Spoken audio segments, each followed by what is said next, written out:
நம்மை சுற்றிலும் ஒரு பிரம்மாண்டமான மற்றும் மிகவும் அழகான இயற்கை உள்ளது. இது ஒரு பிரம்மாண்டமான மற்றும் அற்புதமான கிரக அமைப்பை கொண்டுள்ளது.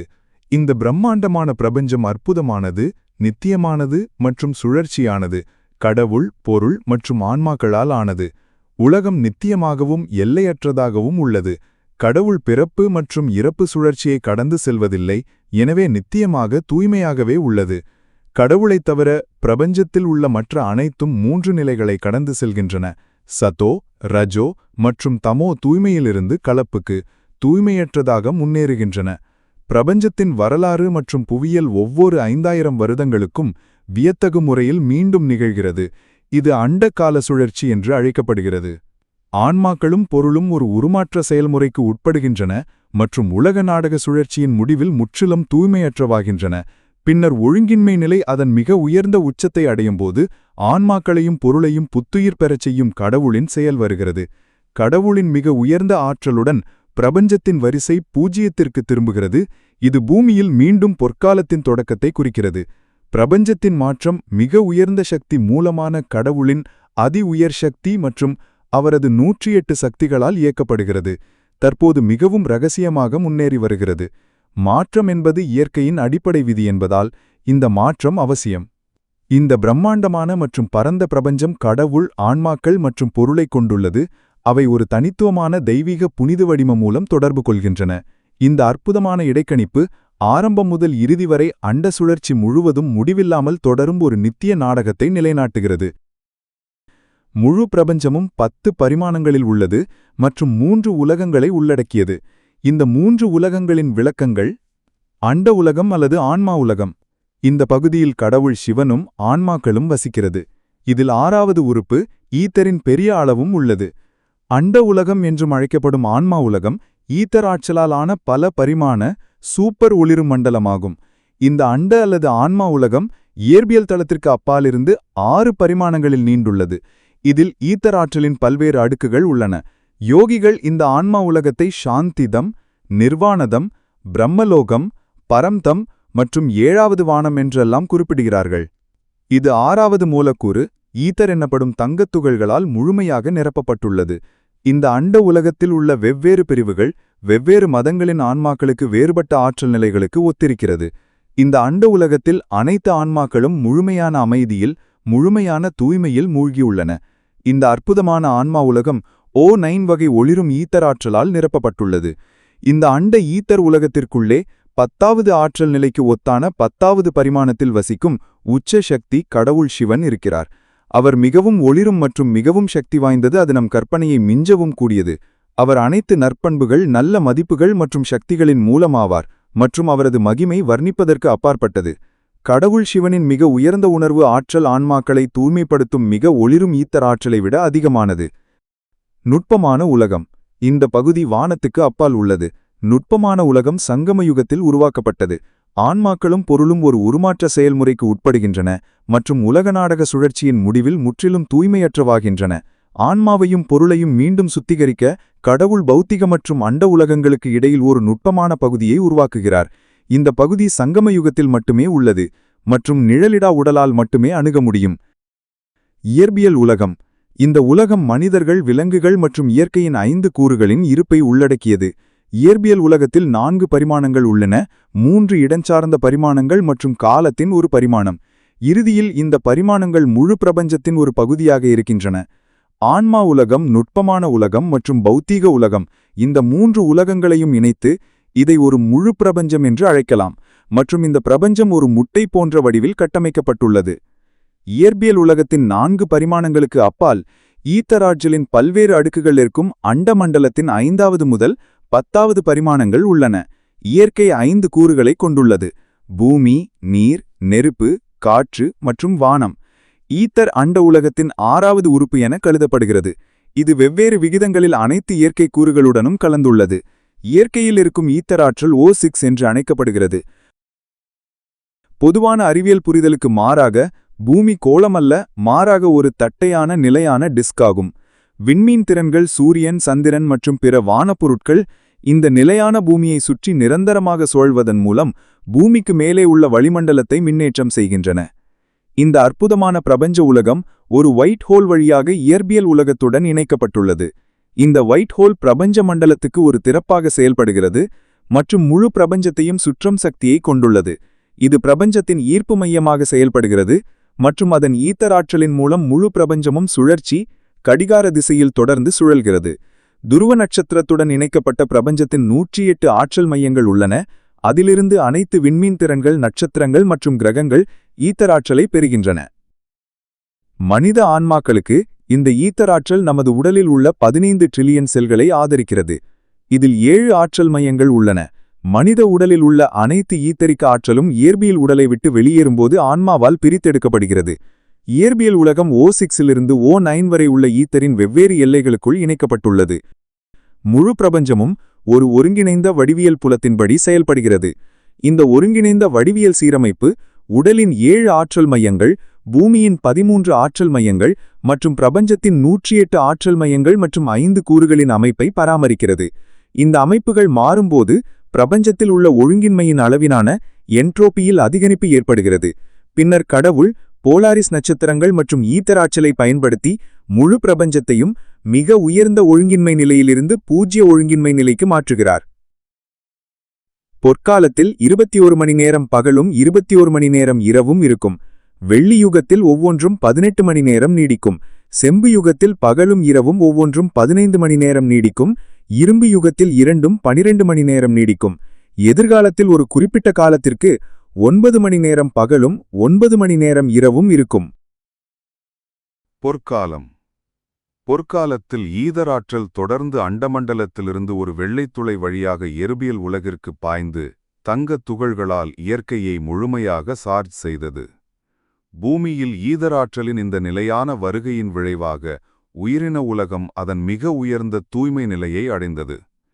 பூமி மற்றும் வானத்தின் ஈர்ப்பு மையம் ஒரு திசையில் சீரமைக்கப்பட்டது. இதனால் சூரியனும் சந்திரனும் பூமிக்கு மேலே கடிகார திசையில் சுழன்றன. கூடுதலாக ராசியின் 108 நட்சத்திரங்களும் சப்தரிஷிகள் என்றழைக்கப்படும் 7 நட்சத்திரங்களும் முறையே ஒரு கிரீடத்திலும் ஒரு நேர்கோட்டிலும் அமைக்கப்பட்டன. இந்த காலகட்டத்தில் ஒளியின் வேகம் மிகவும் மெதுவாக இருந்தது. இதன் விளைவாக பகல் மற்றும் இரவு சுழற்சிகள் ஒவ்வொன்றும் 21 மணி நேரம் நீடித்தன. பிரபஞ்சத்தின் குறைந்த அடர்த்தி காரணமாக வானம் மிக மெதுவாக சுழன்றது. மேலும் இந்த நிலை பொற்காலம் மற்றும் வெள்ளி யுகங்கள் முழுவதும் 2500 ஆண்டுகள் நீடித்தது. பொற்காலத்தின் தொடக்கத்தில் பூமியின் மையப்பகுதியைச் சுற்றி ஒரு பெரிய அளவு பாதரசம் இருந்தது. இது ஈதராற்றலால் தொடர்ந்து சார்ஜ் செய்யப்பட்டு பூமியின் வலிமையான காந்தப்புலத்தை உருவாக்கியது. இந்த நேரத்தில் பூமியின் காந்தத்தரணம் ஒரு மோனோபோல் மூலம் உருவாக்கப்பட்டது. அதன் அனைத்து ஆற்றல் மையங்களும் மையத்தின் மையத்தில் குவிந்துள்ளன. பூமியில் எந்த மெரிடியன்களும் அல்லது பூமத்திய ரேகைகளும் இல்லை. மேலும் நிறம் மற்றும் நீரின் பரவல் தாமரையின் வடிவத்தை ஒத்திருந்தது. பூமியின் ஈர்ப்பு விசை ஒரு மோனோபோல் என முழுமையாக ஒன்றிணைக்கப்பட்டது. மேலும் கோளே ஒரு தாமரை வடிவத்தை ஒத்திருந்தது. பொற்காலத்தில் மனிதகுலமும் இயற்கையும் தூய்மையானவை. இயற்கை தெய்வங்களுக்கு கீழ்ப்படிதல் உள்ள ஊழியராக செயல்பட்டது. செப்புயுகம். செப்புயுகத்தில் தெய்வங்கள் அதிக உடல் உணர்வு கொண்டவர்களாக மாறினர். இதன் விளைவாக அவற்றின் தூய்மையின் அளவு குறைந்து தூய்மையின்மை மற்றும் அவற்றின் DNA அமைப்பில் மாற்றங்களுக்கு வழிவகுத்தது. நமது தூய்மையின் சக்தி இயற்கையின் 5 கூறுகளை நிர்வகிக்கிறது. இந்த அசுத்தத்தின் காரணமாக மனித மூளையில் குறிப்பாக நியூரான்களின் மையத்தில் ஒரு கருந்துளை உருவாகிறது. இதனால் அதிகரித்த உடல் உணர்வு காரணமாக மனதின் 3வது கண் மூடுகிறது. அதே நேரத்தில் 2 கருந்துளைகள் உருவாகின. ஒன்று பூமிக்கு மேலே விண்வெளியிலும் மற்றொன்று பூமிக்கு கீழேயும் உருவாகின. இதன் காரணமாக மையத்தில் உள்ள மையத்திற்குள் மின்கடத்தா பொருள் சிலிக்கான் உருவானது. பூமியின் மையப்பகுதி 2 பகுதிகளாக பிரிக்கப்பட்டது. எனவே மோனோபோல் 2 துருவங்களாக பிரிக்கப்பட்டது. இதன் காரணமாக 2 தனித்தனி மின்காந்த புலங்கள் உருவாகின. எனவே மையத்திலுள்ள வான உறுப்பு 2 பகுதிகளாக பிரிக்கப்பட்டது. பூமியின் ஒற்றையாற்றல் மையம் காரணமாக வெவ்வேறு இடங்களில் 13 ஆற்றல் மையங்களாக பிரிக்கப்பட்டது. இதன் மூலம் பூமியின் ஆற்றல் உயிரினங்களுக்கும் சுற்றுச்சூழலுக்கும் விநியோகிக்கப்பட்டது. பூமியின் காந்தப்புலத்தின் விளைவு உயிரினங்கள் மற்றும் 5 கூறுகள் மீது உள்ளது.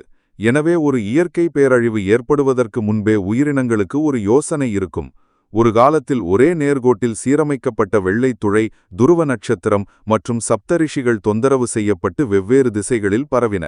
கூடுதலாக செப்புயுகத்தில் மோனோபோல் 2 பகுதிகளாக பிரிந்து இருமுனையாக செயல்பட்டது. ஒற்றை துருவத்தை இருமுனைகளாக மாற்றும்போது மிகப்பெரிய இடையூறு ஏற்பட்டது. இதன் காரணமாக ஒற்றை இந்திய சூப்பர் கண்டம் 7 வெவ்வேறு கண்டங்களாக பிரிக்கப்பட்டது. பூகம்பங்கள், சுனாமிகள், வெள்ளம் போன்ற பல்வேறு வகையான இயற்கை பேரழிவுகள் ஏற்பட்டன. இதன் காரணமாக பொன் மற்றும் வெள்ளியுகங்களின் நாகரீகம் அழிக்கப்பட்டு கடலுக்கு அடியில் சென்றது. தாமிரத்திலிருந்து இரும்பு யுகத்திற்கு ஈர்ப்பு விசை அதிகமாகியது. இதன் காரணமாக வான உறுப்பு பூமியை பொறுத்தவரை 70 டிகிரி முதல் 80 டிகிரி வரை சாய்ந்தது.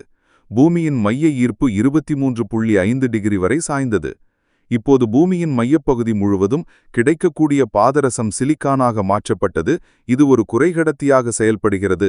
இதன் காரணமாக பூமி சிறிய அளவான ஈதராற்றலை மட்டுமே உறிஞ்ச முடிகிறது. பழைய நாகரிகங்களில் உள்ள மக்கள் ஆழ்ந்த தியானம் மற்றும் ஆன்மீக சக்தி மூலம் இந்த உண்மையை அறிந்து கொண்டனர். ஆகவே பூமியில் உள்ள ஆற்றலை சமநிலைப்படுத்தும் வகையில் ஈதராற்றலை பெற பிரமிடு போன்ற கட்டிடங்களை உருவாக்க தொடங்கினர். அனைத்து கிரகங்களும் விண்மீன் திரள்களும் சுழற்சி விண்வெளி இடப்பொறியல்படி சுழன்று ஒவ்வொரு நாளும் பூமியை சுற்றி தங்கள் சுழற்சியை முடிக்கின்றன. பூமியின் மேல் மற்றும் கீழ்ப்பக்கங்களில் கருந்துளைகள் உருவாவதே இத்தகைய சிக்கலான வகை வளைவு இடப்பொறியல் காரணமாகும். முழு பிரபஞ்சமும் ஒரு வளைகூடு போல வெள்ளைத்துளையிலிருந்து வரும் சக்தியால் கடிகார திசையில் சுழன்று கொண்டிருக்கிறது. வானத்தில் பொலாரிஸ் நட்சத்திரம் நிலையாக தெரிகிறது மற்றும் பிரபஞ்சம் ஒரு சுழற்சி முறையில் கடிகார திசையில் சுழன்று கொண்டிருக்கிறது. பொலாரிஸ் நட்சத்திரம் வெள்ளைத்துளையுடன் இணைக்கப்பட்ட தங்க ஒளிரும் ஈதர் ஆற்றலால் நிரம்பியுள்ளது மற்றும் சுழற்சி இயக்கத்தில் இருக்கும் மற்ற அனைத்து நட்சத்திரங்களுடனும் ஒரு நிழலிற்ற இணைப்பு உள்ளது. மேலும் அவை துருவ நட்சத்திரத்திலிருந்து ஆற்றலை பெறுகின்றன. இதன் மூலம் அனைத்து நட்சத்திரங்களும் பூமிக்கு மேலே தொடர்ந்து சுழன்று வருகின்றன. விண்மீன் திரள்கள், சூரியன், சந்திரன் போன்றவை இந்த நிலையான பூமியை சுற்றி தொடர்ந்து சுழன்று வருகின்றன. இதன் காரணமாக மின்காந்த புலம் உருவாகிறது. மேலும் இது பூமிக்கு மேலே உள்ள வளிமண்டலத்தையும் சாரி செய்கிறது. சூரியனும் சந்திரனும் ஒளிக்கதிர்கள் சுழற்சி வடிவத்தில் வந்து பூமியில் வட்ட வடிவில் விழுவதால் விண்வெளியிலிருந்து கூட நாம் அதை பார்க்கும்போது பூமி வட்ட வடிவத்தில் இருப்பதாக தெரிகிறது. சூரியனும் சந்திரனும் ஒளிக்கதிர்கள் கருந்துளை வழியாக செல்லும்போது அவை வளைந்து சுழற்சி முறையில் கீழ்நோக்கி வந்து அவற்றின் தோற்றத்திற்கு திரும்ப முயற்சிக்கின்றன. ஒளிக்கதிர்களின் வளைந்த வடிவத்தின் காரணமாக நாம் இரவும் பகலும் சூரிய சந்திர கிரகணங்களை அனுபவிக்கிறோம். சூரியனின் கதிர்கள் அடையும் இடத்தில் பகல் இருக்கும், மறுபக்கம் இரவு இருக்கும். சுழற்சி விண்வெளி இடப்பொறியல் காரணமாக செவ்வாய் கிரகம் அல்லது செவ்வாய் கிரகம் பூமியின் தென்துருவத்துக்கு மேலே உள்ள நிலத்தில் வீழ்கிறது, அலைகிறது அல்லது அடைகிறது. இது இன்னும் கண்டுபிடிக்கப்படவில்லை. தென்துருவத்துக்கு அப்பாறுள்ள பகுதிக்கு நம்மால் செல்ல முடியாது. மேலும் மின்காந்த புல எல்லை காரணமாக அந்த பக்கத்திலிருந்து யாரும் வர முடியாது. சங்கம யுகம். இரும்பு யுகத்தின் முடிவிலும் பொற்காலத்தின் தொடக்கத்திலும் கடவுள் மிக உயர்ந்த ஆற்றல் கொண்டவர். மனித உடல் ஊடகத்தில் பிரஜாபிதா பிரம்மாவில் தன்னை வெளிப்படுத்துகிறார். பூஜ்யமாக இருந்த அண்ட உலகின் மைய ஈர்ப்பு விசை பூமியை பொறுத்தவரை ஈர்ப்பு விசையாக மாற்றப்பட்டது. மேலும் இந்த மாற்றங்களை சமநிலைப்படுத்த கடவுள் இயற்பியல் மற்றும் அண்ட உலகத்திற்கு இடையில் ஒரு நுட்பமான பகுதியை உருவாக்குகிறார். கடவுள் பிரபஞ்சத்தின் அனைத்து இரகசியங்களையும் மனிதகுலத்தின் கடந்த காலம், நிகழ்காலம் மற்றும் எதிர்காலம் பற்றிய அறிவையும் வெளிப்படுத்துகிறார். இந்தியாவில் கடவுள் வெளிப்பட்ட பிறகு இந்திய கண்டத்தின் ஈதராற்றலை பெறும் திறனில் அதிகரிப்பு ஏற்பட்டுள்ளது. இதன் காரணமாக அதன் மின்காந்த புல வலிமை அதிகரித்து வருகிறது. துருவ நட்சத்திரம் ஈதராற்றலை இயற்பியல் உலகில் பரப்புவதற்கான ஊடகமாக இருக்கும். மேலும் எதிர்காலத்தில் அது பூமிக்கு மிக அருகில் வரும். ஈதர் தனிமம் இயற்கையின் 5 தனிமங்களில் பரவும். எனவே அவற்றின் முழுமையான சுத்திகரிப்பு இருக்கும். ஈதர் தனிமம் இருப்பதால் குறைக்கடத்தி வடிவத்தில் இருக்கும் சிலிக்கான் மோசமான கடத்தியாக மாற்றப்படும். இதன் காரணமாக அனைத்து கணினிகள் மற்றும் மின்னணு சாதனங்களும் வேலை செய்வதை நிறுத்திவிடும். எனவே அனைத்து மனிதகுலமும் அதன் வாழ்க்கை முறையும் சீர்குலைந்துவிடும். 5 தனிமங்களும் சுத்திகரிக்கப்படும்போது இந்த தனிமங்கள் உலகையும் அதில் உள்ள உயிரினங்களையும் சுத்திகரிக்கத் தொடங்கும். சூறாவளி, சுனாமி, பூகம்பம் போன்ற பல இயற்கை பேரழிவுகள் தொடங்கும். அதே நேரத்தில் யுரேனியம் மற்றும் அணு ஆயுதங்களில் உள்ள பிற கதிரியக்க தனிமங்களின் பரவல் ஏற்படும். இதன் விளைவாக அணுகுண்டுகள், ஹைட்ரஜன் குண்டுகள் போன்ற அணு ஆயுதங்கள் தானாக வெடிக்கும். அணு ஆயுதங்களின் வெடிப்பால் பூமியின் வெப்பநிலை வியத்தகு முறையில் அதிகரிக்கும். இதனால் இரு துருவங்களிலும் உள்ள பனிக்கட்டியின் தோராயமாக 96% உருகும். இதன் விளைவாக கடல் மட்டம் 300 முதல் 400 அடி வரை உயரும். இதனால் அனைத்து கடலோர நகரங்களும் நீரில் மூழ்கும். பூமியின் வெப்பநிலை 1 மில்லியன் டிகிரி செல்சியஸ் வரை எட்டக்கூடும். இதனால் கிரகத்தில் ஒரு சிறிய சூரியன் உருவானது போல் தோன்றும். இத்தகைய தீவிர வெப்பநிலையில் மனிதர்கள், விலங்குகள், பொருள்கள், பாறைகள், மலைகள் மற்றும் பல்வேறு கண்டங்களின் நிலப்பரப்புகள் உட்பட அனைத்து தனிமங்களும் உருகத் தொடங்கும். அனைத்து கண்டங்களும் அழிக்கப்படும். அவற்றின் நிலங்கள் இந்தியாவை நோக்கி குவியும். கூடுதலாக பூமியின் மையப்பகுதியை சுற்றியுள்ள சிலிக்கான் அணு வெடிப்புகளிலிருந்து வெளியாகும் ஆற்றலினால் பாதரசமாக மாற்றப்படும். இந்த மாற்றம் பூமியில் உள்ள 2 முக்கோண பகுதிகள் வழியாக நிகழும்: பெர்முடா முக்கோணம் மற்றும் ஃபார்மோசா முக்கோணம். பாதரசம் மையப்பகுதியை சுற்றி வந்த பிறகு பூமியின் மையப்பகுதி ஈதர் ஆற்றலை உறிஞ்சத் தொடங்கும். அடுத்த 5000 ஆண்டு சுழற்சிக்கு மையப்பகுதியை தாங்கும் திறன் கொண்ட மிகப்பெரிய சக்தியுடன் சார்ஜ் செய்யப்படும். மேலும் மையத்தின் மையத்தில் உள்ள மோசமான கடத்தி ஈதர் தனிமத்தின் சக்தியால் உருகும். இதனால் பூமியின் காந்த இருமுனை மீண்டும் ஒரு மோனோபோலாக மாறும். துருவங்கள் பூமியை நோக்கி நகரத் தொடங்கும்போது ஈதர் ஆற்றலுடன் சேர்ந்து கடவுளின் ஆன்மீக ஆற்றல் பிரம்மாவின் தேவதை வடிவத்தில் வெளிப்படும். இந்த ஆற்றல் மனித ஆன்மாக்களுக்குள் இருக்கும் கருந்துளைகளை அழிக்கும்.